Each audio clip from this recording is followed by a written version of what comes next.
Bank होता ना कि जी आप जाओ सर्वर डाउन है हमारा सर्वर डाउन है इनका, वो कुछ नहीं है। अच्छा मैं एक और चीज कहना चाहता हूं, एक भविष्यवाणी तो नहीं लेकिन मेरा एक एनालिसिस है, सर्वे लग रही। देखिए ईरान जब हिट बैक करेगा तो सिर्फ ऐसा ही नहीं कि हॉर्मुज में हिट बैक करेगा, उसके अभी भी प्रॉक्सीज जिंदा हैं और इनका सबसे इंपॉर्टेंट प्रॉक्सी जो है वो हुथीज हैं जो कि यमन के साउथ में हैं। तो हो ना हो अगले 10-12 दिन में मौसम देखते हुए सऊदी अरब इस लड़ाई में कूद जाए, हो ना हो सऊदी अरब भी इस लड़ाई में सामने आ सकता है। मौसम देखते हुए हूती विद्रोही बड़ा रोल प्ले कर सकते हैं, ये भी आप सुन लीजिए आज। और ये क्लिप कुछ दिनों में आपको दिखाऊंगा मैं, क्योंकि मेरा ये अनुभव कह रहा है कि बीते दिनों में जो यहां कहा जाता है वो होता हुआ दिखाई देता है। 20 इजरायली फाइटर जेट्स ने ईरान पर हमला किया, सेंट्रल ईरान के कई शहरों पर अटैक, तेहरान के साथ इस्फहान पर भी हमला, ईरान के 8 बैलिस्टिक मिसाइल लॉन्चर्स भी तबाह, 6 मिसाइल इजराइल पर हमला करने को तैयार थे। अब सब सवाल ये है सर, ये जो आपने बताया था 2/3 के आसपास तो लॉन्चर्स इनके पहले ही नष्ट कर दिए गए हैं, लॉन्चर्स अभी भी तबाह हो रहे हैं। मान लीजिए के पास 20-30 हजार का किसी के पास जखीरा है भी मिसाइलों का, लॉन्चर्स अगर समाप्त हो जाए तो वो मिसाइल किस काम के? आज से तो फेंकेंगे नहीं आप, हाँ। मामला गया। इसीलिए आप देखेंगे शुरू से वो ये कर रहे हैं कि लॉन्चर मार, जिस लॉन्चर से मारते हैं, जैसे खैबर शिकान जिस लॉन्चर से गई, इसमें वो भी शामिल है, उस लॉन्चर को भी खत्म कर दिया क्योंकि लोकेशन मिलती है और सैटेलाइट इमेजरी उनको कंटिन्यूअसली आ रही है। अच्छा, जिस लॉन्चर से आप मारते हैं उस लॉन्चर के कोऑर्डिनेट्स आ जाते हैं, वो साइलोज हैं, साइलोज को आप मूव कर नहीं सकते, जो इमूवेबल साइलोज हैं उनको वो खत्म करते जा रहे हैं। मतलब इसमें कुछ वो शूट स्कूट वाला हिसाब नहीं होता? नहीं, साइलोज में शूट, साइलोज में मतलब वहीं रहना पड़ेगा आपको। वो जो वो वाला होता है वो अलग होता है। हाँ, वो अलग होता है, तो वो तो आप दिखता है सरफेस पे है, उसको आप मार सकते हैं, वैसे भी आपका इमेजरी है, लेकिन साइलोज को मारना बड़ा मुश्किल होता है। और ये जो मिसाइल्स हैं जो हाइपरसोनिक होती हैं साइलोज में होंगी। सर एक और क्यूरियोसिटी है और वो आप बता सकते हैं, लेकिन इस खबर के बाद ईरान के एयरबेस पर इजरायली सेना का बड़ा हमला, ये फ्लैश कीजिए। ईरान के 2 F-5 फाइटर जेट्स तबाह, फाइटर जेट्स दैचफुल एयरपोर्ट पर तैनात थे। एक बात जो ये कही जा रही है कि मॉडर्न डे वॉरफेयर में अब ये ड्रोन्स, फाइटर जेट्स, इनकी बहुत ज्यादा बढ़ती जा रही है आज कीमत ये, लेकिन उसका एक दूसरा पहलू ये भी है कि भाई साहब बना लो आप अपने पास इतनी सारी मिसाइलें कि आपको अपने फाइटर जेट भेजने नहीं, यहाँ से लॉन्च करो, वहां मारते रहो। बिल्कुल सही दिनेश, कई बार हम ये सोचते हैं एक एक अगर हमें स्टेल्थ फाइटर जैसे आप चाहते हैं F-35 फुली लोडेड F-35 आपको 1000 करोड़ पड़ेगा। 1000 करोड़ में आप हाइपरसोनिक मिसाइल्स कम से कम बना लेंगे, कितने 20 करोड़ की भी एक पड़ी तो आप 50 बना लेंगे। तो 50 मिसाइल आप देखिए 2-4 पड़ती क्या हंगामा मचता है। तो इसलिए ये जमाना बड़ा बैलेंसिंग का आ गया है कि आपके पास कितने स्टेल्थ फाइटर्स होने चाहिए, आपके पास एयर डिफेंस नेटवर्क कैसा होना चाहिए। और स्टेल्थ फाइटर तो बहुत महंगा बनता है सर, बहुत महंगा। उसके मुकाबले अगर आप मिसाइल बनाओ तो सस्ती पड़ती होगी, सस्ती पड़ेगी। और इंडिजिनस आपको बता दें, जहां तक भारत का सवाल है, हम रॉकेटरी के सुपर पावर हैं, ये बहुत कम लोग जानते हैं। रॉकेटरी मतलब उछाल के फेंकने वाले, किसी चीज को फेंकना हो फेंक सकते हैं। हमने चांद पे पहुंचा दिया, एक जहां तक भाला जाए, एक जहां तक भाला जाए, राइट, उसमें हम उस्ताद हैं, उसमें कोई दिक्कत नहीं है। जहां तक सवाल है हमारी डिपेंडेंस, आप ये कह सकते हैं कि माइक्रोचिप्स के लिए है। और मैं आपको एक चीज बता दूं, माइक्रोचिप्स जो है ताइवान 95% मिसाइल्स की माइक्रोचिप्स बनाता है, मिलिट्री माइक्रोचिप्स। तो इसलिए थोड़ा संबंध अच्छा रखना पड़ेगा ताइवान के साथ। ताइवान तो करते हैं। अब ताइवान को लेकर भी यहाँ कहा जा चुका है, मेजर गौरव आर्य कई बार कह चुके हैं अब एम्बिग्विटी खत्म, सीधे सीधे जाओ, सपोर्ट करो। ईरान पर अमेरिकी हमले की रशिया चाइना ने निंदा की, दोनों देशों ने कूटनीति के जरिए शांति की अपील की। चीन ने हमले की तुलना 2003 के इराक युद्ध से की। हमला परमाणु तबाही का जोखिम बढ़ा सकता है रूस, और दिमित्री मेदवेदेव कह रहे हैं कि कुछ कंट्रीज ऐसे हैं कि अगर वो नहीं भी बना पाएगा तो वो दे देंगे अपने न्यूक्लियर ईरान को। कुछ नहीं देने वाला, कोई कुछ नहीं देगा। रशिया का बैंड बजा हुआ है बहुत बुरी तरीके से, यूक्रेन के साथ फंसा है। रशिया को 3 साल पहले ऐसा लग रहा था, और सही बात है उस समय हम सबको यही लग रहा था कि रूस आएगा, अंदर वॉक करेगा, 4 थप्पड़ मारेगा और यूक्रेन को टेक ओवर कर लेगा। ऐसा हो नहीं पाया। पहली चीज, हमें यह भी लग रहा था कि ट्रंप जिस दिन अपना हाथ पीछे खींचेगा यूक्रेन विल कोलैप्स। अभी तक यूक्रेन कोलैप्स नहीं हुआ है, तो रूस किसी मूड में नहीं। हाँ, जैसे मैंने बोला ना कि ईरान के लिए बहुत सपोर्ट है दुनिया में, बहुत सपोर्ट है, लेकिन सारा का सारा फेसबुक पे है। फेसबुक पे तो सब ऐसे लोग हैं कि अभी AK-47 लेके पहुंच जाएंगे तेहरान और बोलेंगे चल भाई हम तेरे साथ लड़ेंगे, लेकिन ऐसा नहीं है। चीन यही काम कर रहा है, ईरान के लिए कह रहा है अच्छी बातें, और कह रहा है कि तेल में डिस्काउंट दे दो। रूस ने भी बोला था कुछ समय पहले, 2-3 दिन पहले रूस ने भी बोला था, व्हाइट हाउस ने क्या बोला उसको कि पहले भैया तू यूक्रेन देख ले यार, तो ये ईरान इजराइल छोड़, पहले अपने घर का मामला ठीक कर, फिर बाद में और चक्करों में पड़ी। तो ये दोस्ती तो वो वाली लग रही है, वो जो कहा जाता है कि शराबी यार किसके, खाए पिए खिसके। तो ये मतलब ये कि केवल वो कोई सॉलिडेरिटी। फर्क सबसे बड़ा क्या है?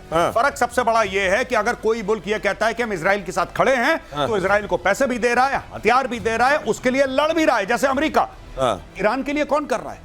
क्या रूस ये ऐलान कर रहा है कि हम अपने इतने डिवीजन टैंक के भेज रहे हैं, हम इतने रॉकेट्स भेज रहे हैं? क्या चाइना ऐलान कर रहा है कि वहां पे पीएलए आएगा और पीएलए ठोक देगा? कोई कुछ नहीं कर रहा, सब फेसबुक पे मामला चल रहा है इनका। हाँ, डिप्लोमेटिक प्रेशर डालेंगे, लेकिन ट्रंप तो यही है ना। ट्रंप ने क्या बोला था? बड़ा मशहूर बयान ट्रंप का है। ट्रंप ये कहता है, मैं ईरान पे अटैक करूंगा या ना करूंगा किसी को नहीं पता। कह रहा मुझे भी नहीं पता, किसी को नहीं पता, कुछ भी हो सकता है। नहीं, और लोग तो उसका भी बात कर रहे हैं कि 2011 में उन्होंने ओबामा को लेकर यह कहा था कि ओबामा ईरान पर अटैक करेंगे क्योंकि उनको री इलेक्ट होना है, इसलिए कर देंगे। वो उस समय उन्होंने कहा था। और आज ईरान की जो ढपली बजाई जा रही है उसमें इनका कितना बड़ा रोल। एक चीज और समझिए, पुतिन जो है इसमें अपनी रोटी सेक रहे हैं। पुतिन को समझ में आया कि अब मैं मॉरली हाई ग्राउंड पे आ गया। नहीं, पुतिन से सवाल पूछा गया, साहब ये बताइए ईरान को लेके आप क्या करेंगे, आपको करना चाहिए। तो उन्होंने कहा, देखिए आपको मालूम नहीं है इजराइल में कितने सारे लोग जो रशियन स्पीकिंग लोग हैं वहां रहते हैं, और इतनी करोड़ों करोड़ की आबादी, हमको उस पर भी ध्यान देना है। ये पुतिन ने कहा है। और पुतिन ने अभी क्या किया, अब वो 4 ओब्लास्ट लेने के चक्कर में है।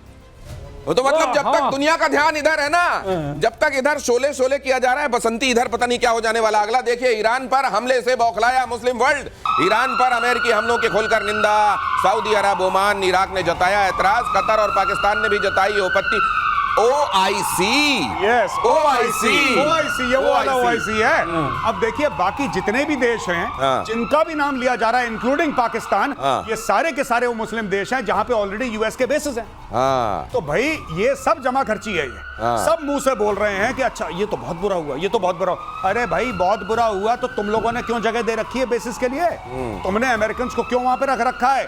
पाकिस्तानियों ने तो अपने दे दिए, 2 बलोचिस्तान में दे दिए। नूर खान दुनिया भर का अपना रेड कारपेट लेआउट कर दिया। और यही पाकिस्तान कह रहा था नहीं, इनको ना नोबेल प्राइज मिलना चाहिए ट्रंप को। आज की तारीख में पाकिस्तानी सरकार पे थू कर रहे हैं और बोल रहे हैं कि यार ये तुमने क्या करा, तुमने तो आलम इस्लाम के साथ गद्दारी कर दी। गद्दारी करने वाला मीर जाफर पाकिस्तान की सरकार नहीं है, वो आसिम मुनीर है आर्मी चीफ तुम्हारा, वो गद्दार है, उसको पकड़ो। और टर्की ने बुलाई थी बैठक अपने यहाँ, ऑर्गेनाइजेशन ऑफ इस्लामिक कोऑपरेशन, ये जो है भाई साहब, वहां जाके इन्होंने क्या किया है। और आप देखिए ये बताया जा रहा है हकीकत क्या, इसीलिए कह रहा हूं OIC। और डोनाल्ड ट्रंप की दोगली नीति बेनकाब हुई है। इधर एटमी अड्डों पर बम गिराकर ईरान से बोले ट्रंप, अब शांति का समय है, रुक जाए ईरान।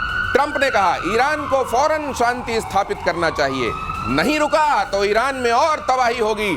गजब है वैसे ट्रंप भी, है ना? पर जिस दिन ट्रंप ने यह बोल दिया था ना दिनेश भाई कि मैं क्या करूंगा किसी को नहीं पता, ये मुझे भी नहीं पता, ये किसी को नहीं पता मैं क्या करूंगा, उस दिन मैं समझ गया कि ये भाई बिल्कुल सही रास्ते पे चल रहा है। ये वो हाइपरसोनिक है जो कि रास्ता बदलता है अपना। सर बताते हैं ना कि ऐसे रास्ता बदल देती है हाइपरसोनिक। तो चल रही है 12-13 मार्क पे, कभी लेफ्ट जा रही है, कभी राइट जा रही है। वो हाइपरसोनिक ट्रंप है। ये जब ये बंदा अमेरिका का राष्ट्रपति, the most powerful man on earth, जब ये कहता है ना कि किसी को नहीं पता, कह रहा मुझे खुद भी नहीं पता, कोई बात नहीं, घर की बात है, कुछ भी हो सकता है। और अब दुनिया में शांति होनी चाहिए। अब दुनिया में शांति होनी चाहिए। क्यों मैंने सब टोक दिया। अब शांति होनी चाहिए। अब शांति होनी चाहिए। और इस बीच ये खबर भी देखिए कि अमेरिकी हमले के बाद फंस गया है पाकिस्तान। ईरान पर अमेरिकी हमले की पाकिस्तान ने निंदा की है।